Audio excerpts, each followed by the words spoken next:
Selamat pagi, saudara-saudaraku di GKKA Cabang Jakarta.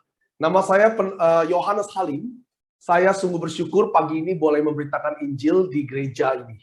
Saya dengan Pak Timotius Chong adalah sahabat lama, kami telah mengenal lama. Kami juga adalah teman dalam pelayanan. Tapi yang lebih penting, beliau adalah senior saya. Sebelum saya masuk ke dalam pelayanan secara full time, beliau adalah penginjil di gereja kami. Jadi kami sudah saling mengenal satu sama lain.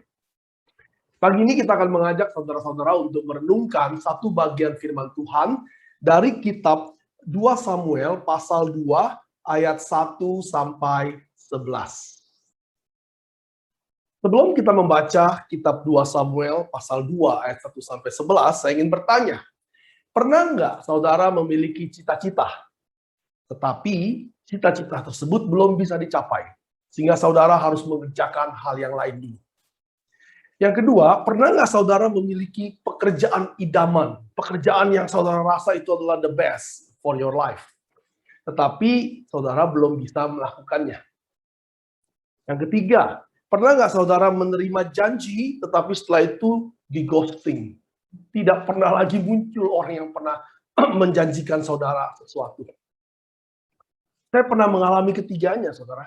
Saya memiliki cita-cita yang belum tercapai, saya memiliki pekerjaan idaman yang belum bisa saya kerjakan, dan juga saya sering menerima janji, tapi di ghosting. Tapi saudara, walaupun saya mengalami hal demikian, kehidupan terus harus berjalan. Orang bule bilang, the show must go on. Saya harus move on. Saya tidak bisa terbenam di dalam segala hal yang belum bisa saya capai. Kenapa? Karena istri dan ketiga anak saya membutuhkan roti di meja setiap hari. Sehingga saya terus harus melakukan pekerjaan saya sambil terus menuju apa yang ingin saya kerjakan dan menantikan janji yang memang diberikan kepada saya. Saudara, pagi ini kita akan belajar dari kisah dari Daud yang juga mengalami hal yang sama. Dijanjikan tetapi belum bisa mendapatkan apa yang dijanjikannya. Tetapi kita akan melihat bagaimana Daud tetap move on sehingga dia tidak ngambek, dia tidak marah, tapi dia terus melakukan pekerjaannya yang dapat dia kerjakan pada saat itu. Saudara, 2 Samuel pasal 2 ayat 1 sampai 11, kisah ini adalah bagian dari kisah Allah, kisah di mana Allah sedang menggenapi rencana penebusannya. Semua kisah di dalam perjanjian lama tidak pernah berdiri sendiri-sendiri menjadi sebuah kisah moral seperti H.C. Andersen. Tetapi setiap kisah adalah potongan dari kisah besar, yaitu sejarah penebusan Allah. Ini adalah kisah Allah itu sendiri. Saudara, untuk menolong kita masuk ke dalam pasal 2 ini, saya ingin mengingatkan bahwa Daud masih di Siklag. Siklag, kota itu sudah dihancurkan oleh orang Amalek. Walaupun Daud berhasil merebut kembali semua istrinya dan juga anaknya dan juga ternaknya, tetapi kota Siklag telah habis terbakar. Kesedihan demi kesedihan terus berlangsung. Tetapi the show must go on. Lalu Daud bertanya kepada Tuhan, kemana dia harus pergi. Dan Tuhan berkata, pergi ke Hebron, di sana dia diurapi menjadi raja orang Yahudi. Lalu bangsa Israel harus memilih, mau mengikut Daud, raja orang Yahudi, pilihan Allah, atau memilih Ishiboset yang adalah raja pilihan hati manusia. Nanti saudara akan melihat ada yang mengikut Daud, ada yang tidak mengikut Daud, ada yang menunggu 7 tahun 6 bulan baru mengikut Daud. Saudara, mari kita buka kitab 2 Samuel pasal 2 ayat 1 sampai 11. Demikianlah firman Tuhan. Kemudian bertanyalah Daud kepada Tuhan. Katanya, apakah aku harus pergi ke salah satu kota di Yehuda? Firman Tuhan kepadanya, pergilah. Lalu kata Daud, kemana aku pergi? Firman-Nya, ke Hebron. Lalu pergilah Daud ke sana dengan kedua istrinya, Ahinoam, perempuan Israel, dan Abigail, bekas istri Nabal, orang Karmel itu. Juga Daud membawa serta orang-orangnya yang mengiringnya, masing-masing dengan rumah tangganya, dan menetaplah mereka di kota-kota Hebron. Kemudian datanglah orang-orang Yehuda, lalu mengurapi Daud di sana menjadi raja atas kaum Yehuda.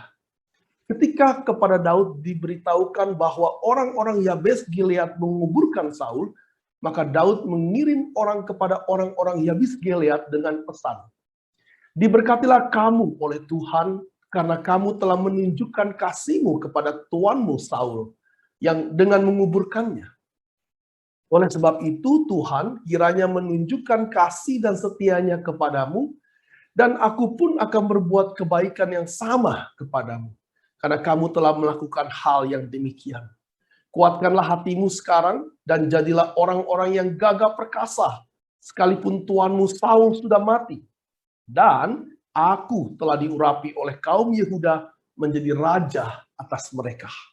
Ayat 8, Abner bin Ner, panglima Saul, telah mengambil Ishi-Boshet, anak Saul, dan membawanya ke Mahanaim, serta menjadikan raja atas Gilead, atas orang Asyuri, atas Yisrael, atas Efraim, dan atas Benyamin, bahkan atas seluruh Israel. Ishi-Boshet bin Saul berumur 40 tahun waktu ia menjadi raja atas Israel, dan ia memerintah 2 tahun lamanya. Hanyalah kaum Yehuda yang mengikut Daud.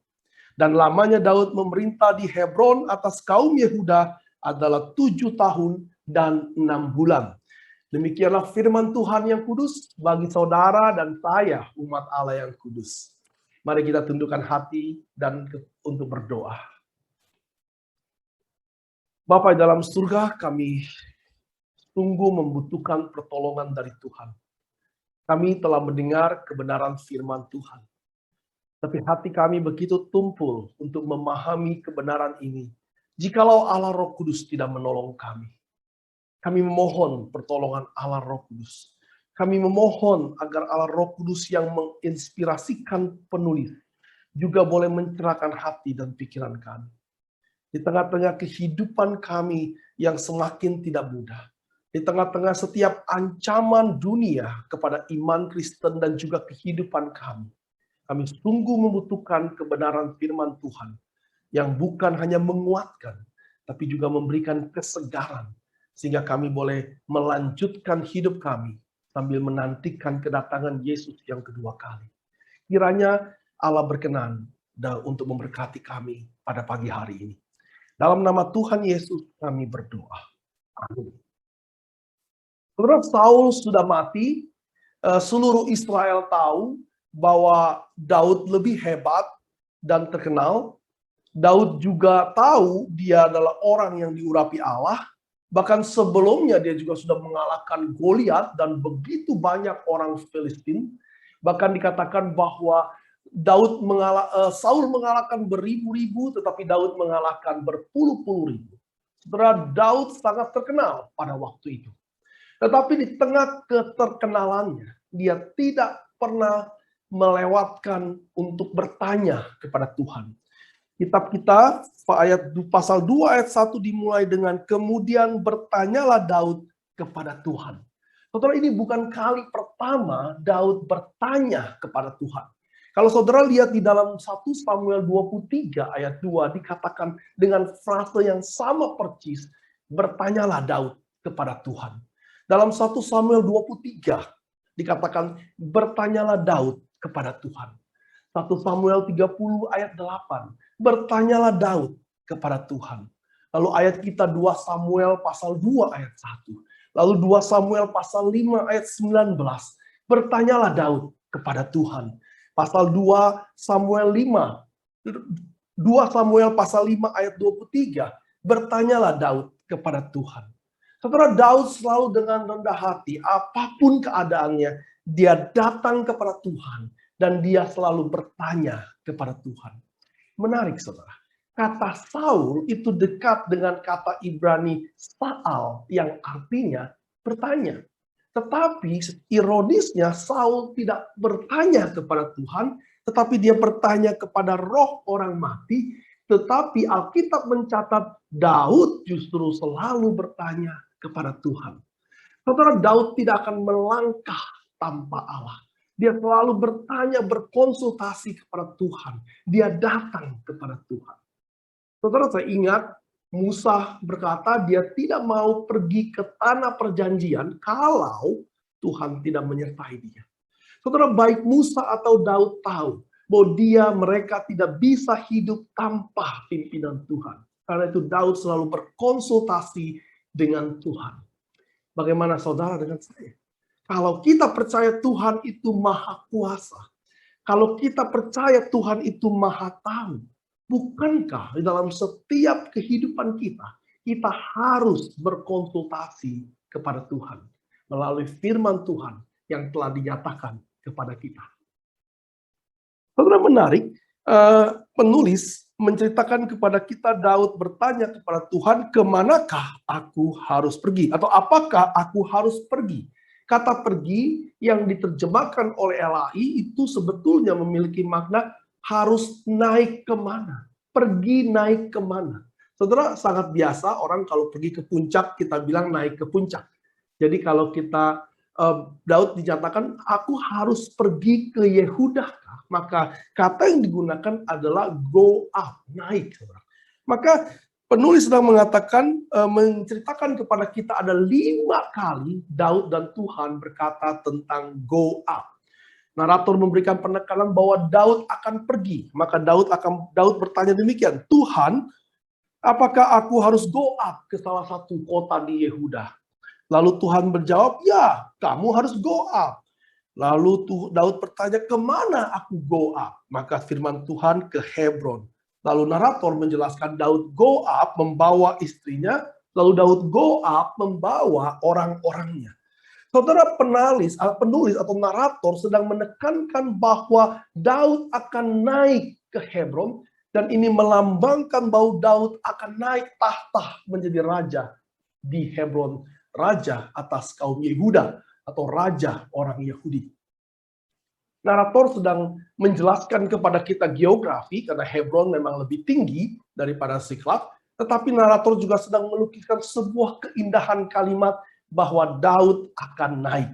Saudara, Daud meninggalkan kesulitan hidup dia di Siklag, dan sebelumnya saudara tahu dia pernah mengalami berbagai penderitaan, dia pernah dikejar-kejar oleh pasukan Saul, dia mengalami kelaparan, dia pernah mengalami kehinaan, bahkan seperti seorang gila dengan air liur yang menetes.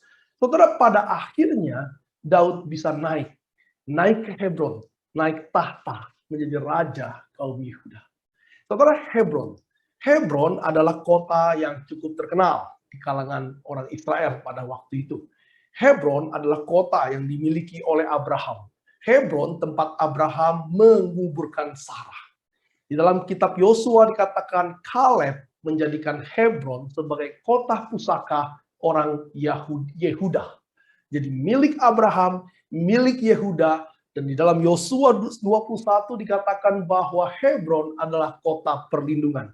Jadi Daud naik ke Hebron, ke kota Abraham, ke kota Yehuda, dan ke kota perlindungan. Kalau saudara perhatikan itu, kita bisa melihat bagaimana Alkitab atau narator memfokuskan kita bahwa ini adalah bagian dari covenant Allah dengan Abraham. Ini adalah bagian daripada janji atau berkat Yakub kepada Yehuda bahwa tahta tidak akan lepas dari keturunan Yehuda.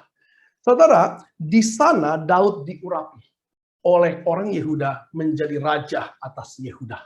Ini bukan meniadakan urapan Allah ketika dia masih jadi gembala beberapa waktu yang lampau dan dikatakan dia akan menjadi raja atas Israel. Tetapi ini adalah penggenapan parsial atau penggenapan sebagian dari janji Allah.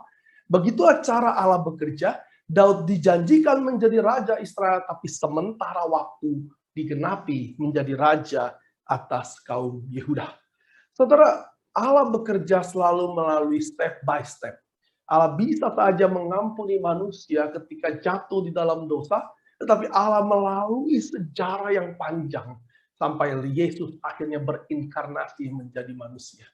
Demikian juga dengan Daud, saudara. ketika Daud dijanjikan menjadi raja. Allah mampu membuat Daud menjadi raja seketika, tetapi Allah membuat Daud melewati masa-masa sulit, masa-masa menjadi pahlawan, masa-masa menjadi terdakwa, dan sekarang digenapi walaupun secara parsial hanya di kota Hebron. Saudara, selalu dalam kehidupan ini ada prinsip already but not yet. Ada prinsip penggenapan sebagian dan masih terus menantikan penggenapan yang ultimate. Di dalam kekudusan hidup kita, sejak kita dilahirkan kembali, maka ada proses perlahan-lahan sampai kita semakin hari semakin serupa dengan Kristus. Jadi setialah saudara untuk mengerjakan penggenapan Tuhan dalam hidup kita. Saudara, kisah kedua di dalam teks kita pagi ini adalah bagaimana Daud memberkati kaum Yabes Gilead. Saudara, Yabes Gilead menguburkan Saul dan Daud mendengar itu dan Daud sangat tergugah oleh kisah kepahlawanan Yabes Gilead. Siapa Yabes Gilead, saudara? Yabes Gilead adalah sebuah kota di seberang sungai Yordan, jadi sedikit jauh dari tempat Daud. Nah, mereka tidak ikut berperang melawan suku Benyamin di dalam kitab Hakim-Hakim. Ketika suku Benyamin begitu kejam membunuh satu orang Lewi, maka seluruh 10 suku yang lain itu melawan Benyamin, tetapi Yabes Gilead tidak melawan Benyamin. Nah, suatu ketika di zaman Saul, Yabes Gilead diserang oleh suku Amon. Dan suku Amon berkata, setiap orang di kota Gilead akan dicungkil matanya. Wow, mereka sangat ketakutan. Dan mereka mencari bantuan, dan Saul pada waktu itu baru menjadi raja, segera mengerahkan anak buahnya dan menolong Yabes Gilead. Sehingga Yabes Gilead sungguh berhutang budi kepada Saul. Mereka menjadi pengikut dan pendukung Saul yang setia. Nah, ketika mereka mendengar orang Filistin telah memotong kepala Saul dan anak-anaknya, dan badannya ditempel di tembok kota Bet-Sean, maka mereka begitu sedih, dan mereka memilih orang-orang yang gagah perkasa jalan dari Yabes Gilead ke kota Bet-Sean sejauh 30 km. Alkitab mencatat dalam 1 Samuel 30, berjalan semalam-malaman. Tampaknya mereka terus berjalan dan tidak berhenti untuk mengambil mayat daripada Saul dan anak-anaknya. Saudara tahu, mengambil mayat hukuman dari kerajaan adalah suatu perbuatan yang berbahaya. Karena pasti dijaga, pasti dikejar jika tentara tahu mengenai hal ini. Tetapi mereka begitu gagah dan mereka membawa mayat Saul dan anak-anaknya kembali ke Gilead dan menguburkannya di sana secara manusiawi, saudara. Sehingga Saul dan anak-anaknya boleh mendapatkan kembali dignitinya sebagai manusia, dikuburkan secara layak. Bukan cuma itu, saudara. Setelah mereka menguburkan Saul dan anak-anaknya, mereka pun berduka selama 7 hari. Menunjukkan bagaimana mereka begitu mengasihi Saul dan anak-anaknya.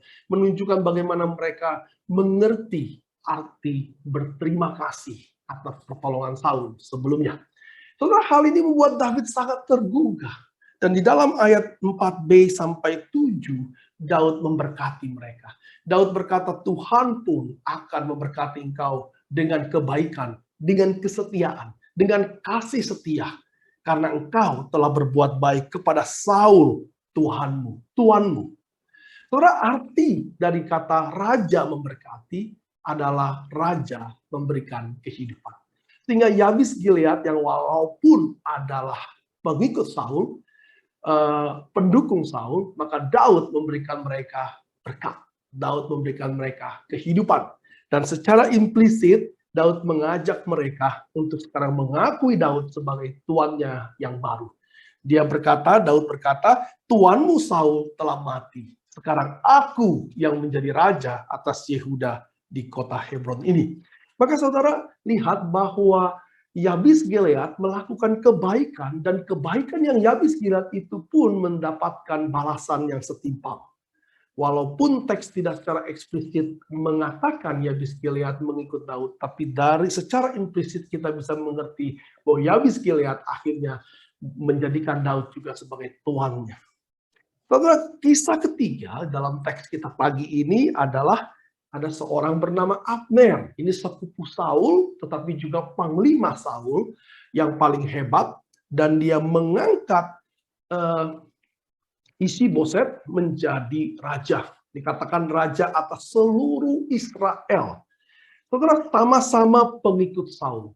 Sama-sama mendapatkan menjadikan Saul sebagai tuan. Yabes Gilead memahami bahwa Saul telah selesai, dan Yabes Gilead menyadari bahwa Tuhan telah memilih Daud menjadi pengganti Saul.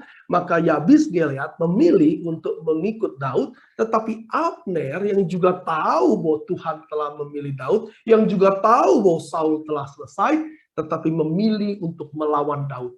Dia mengangkat seorang anak Saul yang bernama Isi-Boset, yang sebelum cerita ini tidak pernah muncul, tiba-tiba muncul menjadi raja. Dan kita juga tahu Isi-Boset tidak memiliki kemampuan untuk menjadi raja. Dia hanya menjadi boneka dari Abner. Saudara bisa baca di dalam ayat 12 dan seterusnya, saudara. Nah, apa yang bisa kita lihat bahwa narator sedang menekankan bahwa ada dua orang yang akan selalu berbeda. Satu mendukung pilihan Allah, yang satu tidak mendukung pilihan Allah. Dan narator juga sedang mengatakan apa? Bahwa dikatakan Daud menjadi raja atas Yehuda selama 7 tahun 6 bulan. Narator menekankan berkali-kali bahwa Daud hanya berkuasa di Hebron, belum di Yerusalem. Dan hanya sementara waktu sebelum akhirnya Daud menjadi raja atas seluruh Israel. Sudah Daud dijanjikan Israel, tapi Tuhan bilang duduk dulu di Hebron. Daud dijanjikan bigger glory and bigger power, ya. Tetapi Tuhan bilang untuk sementara inilah glory dan power yang bisa kamu miliki. Kita tidak mengerti cara Tuhan. Daud juga tidak mengerti cara kerja Tuhan. Setelah mengalami begitu banyak penderitaan, dijanjikan Tuhan melewati begitu banyak penderitaan, musuh sudah mati, tetapi tahta Israel belum bisa dia kuasai. Tapi itulah cara Tuhan. Kita tidak mengerti. Seringkali hidup kita pun seperti itu. Saudara, kisah 3 babak ini adalah menyatakan bagian pertama Daud menjadi raja hanya di Hebron. Yang kedua, ada yang mengikut dia. Yang ketiga, ada yang tidak mengikut dia. Saudara, kisah ini bukan hanya sebuah kisah Daud. Kalau kita berhenti sampai di sini, maka ini sebuah kisah H.C. Andersen. Ada raja yang memiliki pendukung dan tidak memiliki pendukung. Tetapi kisah ini adalah potongan dari sebuah kisah besar yang menuju kepada Kristus. Kisah ini tidak menjadi kisah moral semata, tapi kisah ini bagian dari sejarah penebusan Allah. Saudara lihat bahwa Daud adalah gambaran dari Kristus. Daud adalah raja yang diurapi Tuhan, tapi harus melewati masa kehinaan dan akhirnya menjadi raja. Walaupun belum sepenuhnya raja atas Israel, tapi slow but sure dia mendapatkan kemuliaan yang seharusnya. Ketika Daud menjadi raja, selalu ada orang yang mendukung Daud dan ada orang yang tidak mendukung Daud. Bagaimana dengan Kristus? Kristus adalah raja yang diurapi. Kristus adalah David's greater son, anak Daud yang lebih besar dari Daud, saudara. Dia adalah raja yang diurapi, tetapi harus melewati masa kehinaan. Bukan cuma hina di sebelum kematian, tapi ketika dia menjadi bayi yang kecil, itu pun sudah sebuah kehinaan bagi seorang pencipta. Dan puncaknya di atas kayu salib. Tetapi setelah itu, dia naik ke atas bersama-sama dengan Bapa, duduk di sebelah kanan Allah Bapa, memerintah umat Allah. Tetapi belum semua orang mengakui Yesus sebagai Tuhan. Daud pada akhirnya menjadi raja atas seluruh Israel. Kristus pada akhirnya akan menjadi raja bukan cuma atas Israel, bukan cuma atas umat percaya, tetapi atas seluruh ciptaan dan alam semesta. Bagi yang percaya ataupun tidak. Karena Paulus mengatakan, pada akhirnya semua lutut akan bertelut kepada Raja Kristus. Semua lidah akan mengaku bahwa Yesus adalah Tuhan dan Raja. Apakah saudara mau mengaku atau dipaksa untuk mengaku Yesus tetap Raja atas alam semesta? Jika saudara memiliki kesempatan untuk percaya hari ini, mengapa harus menunggu sampai pada waktunya saudara menjadi seperti tawanan yang harus mengakui raja yang memenangi pertempuran ini? Masih ada kesempatan. Jangan pernah sia-siakan waktu yang saudara punya. Saudara, Daud juga merupakan gambaran kita yang hidup saat ini, saudara. Saudara lihat bahwa Daud selalu bertanya kepada Tuhan. Daud ingin tahu apa yang Tuhan inginkan. Daud ingin tahu kebenaran. Jadi Daud mencari tahu kebenaran. Daud mengetahui kebenaran. Tapi tidak berhenti sampai di situ. Daud menaati kebenaran. Saudara tahu bahwa ketika Daud bertanya harus pergi kemana, Tuhan jawab ke Hebron, maka Daud melangkah ke Hebron. Saudara, seringkali kita pengen tahu kebenaran. Tapi setelah kita tahu kebenaran, kita stop sampai di sana, kita tidak mau menaati kebenaran. Kenapa? Karena hidup kita terlalu nyaman.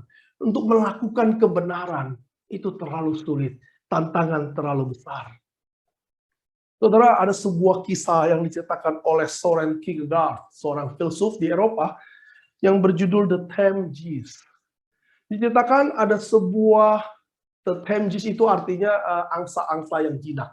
Diceritakan ada sebuah peternakan yang berisi angsa-angsa jinak. Lalu angsa itu selalu diberi makan oleh peternak, diberi minum. Angsa itu cuma perlu bangun pagi, makan santai-santai, makan santai-santai, malam tidur. Saudara. Kalau yang betina silakan bertelur. Nah, di tengah-tengah mereka sedang makan, di udara terlihat banyak angsa-angsa liar yang sedang terbang. Lalu mereka mulai, mengapa angsa itu terbang? Mengapa kita tidak terbang? Lalu angsa liar itu, satu angsa liar itu turun dan bertemu dengan mereka dan berkhotbah.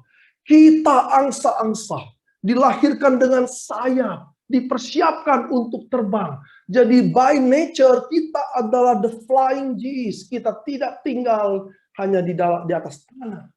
Wow, mata mereka terbuka. Ternyata mereka diciptakan untuk terbang, saudara. Lalu angsa liar itu memberikan encouragement dan akhirnya pergi.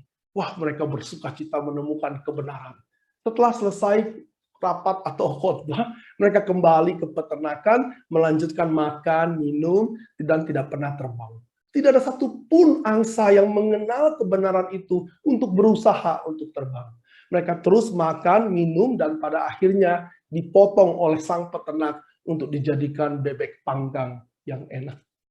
Seringkali kita pun seperti itu, saudara. Kita rindu mengetahui kebenaran. Kita mempelajari kebenaran. Tetapi ketika kebenaran menjadi milik kita, maka kebenaran tidak pernah kita taati. Saudara dan saya memiliki kesempatan jauh lebih besar daripada Daud. Daud hanya memiliki potongan kecil. Kita memiliki potongan yang jauh lebih besar. Daud masih banyak potongan-potongan sampai menuju consummation. Kita hanya satu potongan lagi, yaitu kedatangan Yesus yang kedua kali. Kita memiliki kesempatan lebih besar. Karena itu kita dituntut untuk hidup lebih taat. Tim Keller pernah mengatakan, satu alasan kita tidak mau taat kebenaran, karena kita merasa kebenaran kita lebih benar dari kebenaran Tuhan. Kita merasa lebih pintar dari Tuhan. Kita merasa lebih hebat, lebih bijak untuk menentukan jalan hidup kita sendiri daripada mengikut kebenaran firman Tuhan. Yang kedua, saudara, Hebron State. Daud dijanjikan sebagai Raja Israel. Dia harus mengalami banyak kesulitan. Biasanya kalau sudah mengalami kesulitan itu seperti ujian. Begitu ujian selesai, dapat dong nilainya, dapat rapotnya. Tetapi setelah penderitaan selesai, Saul mati. Bukan Israel yang dia dapatkan, tetapi Hebron. Saya pikir saat di Hebron, Daud dengan segala perjuangannya juga tidak menjadi raja yang kaya. Dia tidak memiliki glory dan power yang besar. Sedangkan Isi-Boset, anak yang nggak tahu dari mana, tiba-tiba menjadi raja atas 10 suku. Saudara bisa memilih dua hal. Iri kepada Isi-Boset.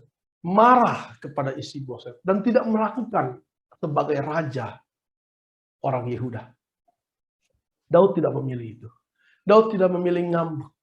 Tapi Daud memilih mengerjakan tugasnya sebagai raja hanya untuk orang Yehuda, hanya di kota Hebron. Dia menjadi raja yang baik, dia menjadi raja yang setia dengan keterbatasannya. Dan Tuhan tidak pernah ingkar janji. 2 Samuel pasal 5, Tuhan memberikan seluruh Israel bagi Daud. Daud tinggal di Hebron. Daud berada di Hebron State sambil menantikan Yerusalem yang dijanjikan Tuhan. Saudara, kita semua memiliki aspirasi, kita memiliki ambisi yang baik. Kadang kita juga merasa bahwa hal yang kita inginkan itu tidak melanggar firman Tuhan, tapi seringkali kita juga belum tiba di sana. Seringkali kita memegang janji Allah, tapi hidup kita pun masih sulit. Tapi Tuhan, sekali lagi saya ingin katakan, tidak pernah ingkar janji. Apa yang dijanjikan kepada kita akan Dia tepati. Tapi Tuhan juga bisa bekerja dengan menempatkan kita di Hebron State untuk sementara waktu, sambil menantikan Yerusalem yang dijanjikan Tuhan. Seringkali kita berpikir bahwa pekerjaan itu adalah pekerjaan yang paling ideal bagi saya untuk melayani Tuhan. Tapi seringkali Tuhan bilang, tunggu dulu. Tunggu dulu di kota Hebron. Kerjakan apa yang bisa kau kerjakan di kota Hebron ini. Tuhan sedang mempersiapkan kita untuk menuju Yerusalem yang Tuhan berikan bagi kita. Mungkin panggilan yang ideal itu belum waktunya kita terima. Tetapi kita tidak bisa tidak mengerjakan apa yang Tuhan berikan kepada kita hari ini. Kita mungkin maunya langsung jadi raja di Yerusalem. Tapi Tuhan bilang, tunggu di Hebron. Kerjakan dengan setia Hebron State in your life. Kita tidak mengerti bagaimana cara Tuhan. Tapi kita percaya bahwa Tuhan itu lebih pintar dari kita.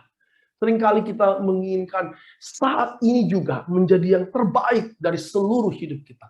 Saat ini juga menjadi the best moment in our life. Tapi mohon tanya, saudara, jika saudara memiliki yang terbaik hari ini, maka apa yang akan saudara dapatkan di surga nanti? Ketika saudara bertemu dengan Kristus, jika hari ini yang terbaik itu sudah saudara terima. Kalau kita mengimani bahwa yang terbaik adalah ketika Yesus datang yang kedua kali, maka kita bisa menikmati, menghidupi, menjalani kehidupan ini dengan setia. Saudara, jika saudara saat ini dan saudara dan saya ada di Hebron State, belum sesuai yang kita inginkan, belum menuju Yerusalem, menjadi raja yang lebih ideal, maka pegang janji Allah kuat. Terus berdoa, terus berjuang, terus setia, dan kerjakan apa yang bisa saudara kerjakan hari ini. Jangan saudara berpikir ini bukan yang ideal, maka saudara tidak mau mengerjakan pekerjaan ini. Saudara, yang ketiga, saudara melihat bagaimana Daud juga bisa memberikan pengampunan kepada Yabes Gilead yang pendukung Saul dan mencintai Yabes Gilead. Bukankah Tuhan juga mengajarkan kita untuk mengampuni orang yang bersalah kepada kita? Daud mengampuni pendukung Saul yang juga mau mencintai Daud. Saudara, mencintai Tuhan tidak bisa dipisahkan dari mencintai manusia. Ketika kita tidak mencintai manusia, ketika kita memisahkan cinta manusia daripada cinta Tuhan, maka kita sedang tidak mencintai Tuhan. Seringkali saudara, dengan mudah kita memaafkan diri kita sendiri. Kalau kita bersalah, kita akan berkata, maaf, itu bukan maksud saya.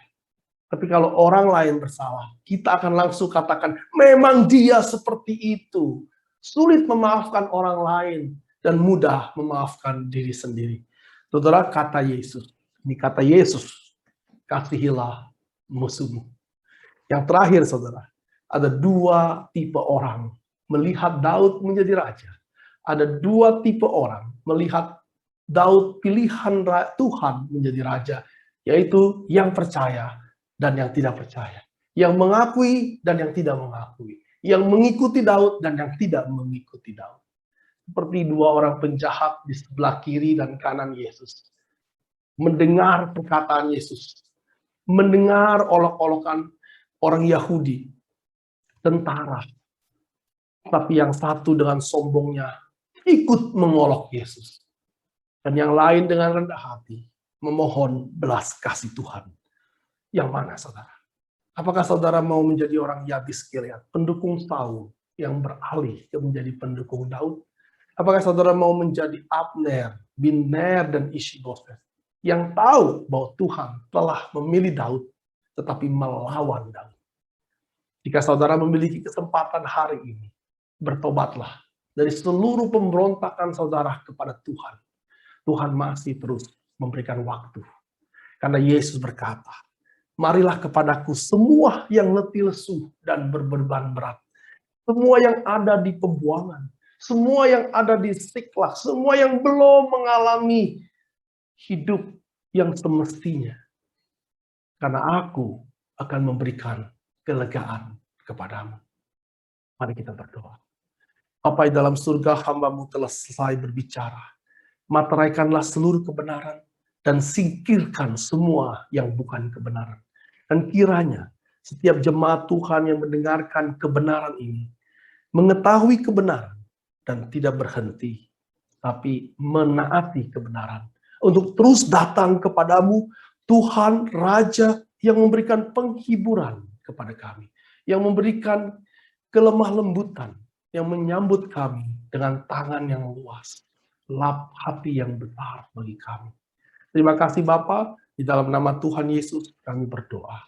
Amin.